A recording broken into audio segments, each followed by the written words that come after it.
Video 6, Cell References. In this video we're going to scrutinize what a cell reference is. We're going to look at columns and rows, find out how to uniquely identify any cell, and work through an example. So let's open Excel. A cell reference is the unique address of each cell in the worksheet. It works in exactly the same way as your phone number has a unique number so people can call you. Excel does this using columns and rows. This is a column and this is a row. We showed earlier that the letters along the top are in alphabetic order. These each represent a column. This is column H and this is column J.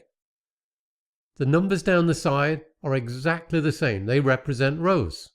This is row 10 and this is row 11.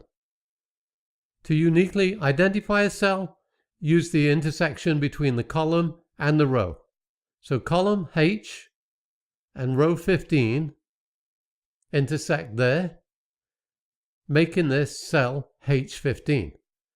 Even though 15H or H15 are exactly the same place, you always put the letter first in Excel. H15 is a cell reference for this cell, not 15H. So let's do an example.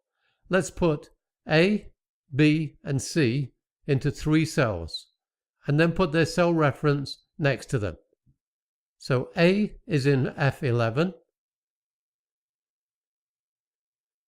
B is in F12, and C is in F13.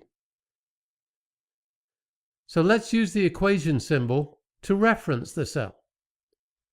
Using the equals symbol, let's type in equals, then one of our cells, F12, and press enter.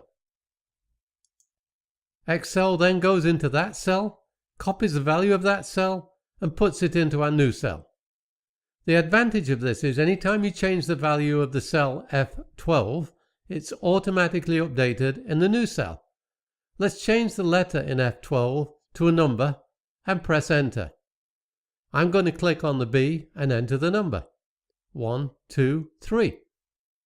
And voila, the new cell also has that number. So that's it, cell references. To summarize, we learned what a cell reference is, how to use columns and rows to determine the cell reference, and how to write the cell reference. We then built a function that used that cell reference. That concludes this short lesson on cell references. In the next lesson, we're going to put it to use.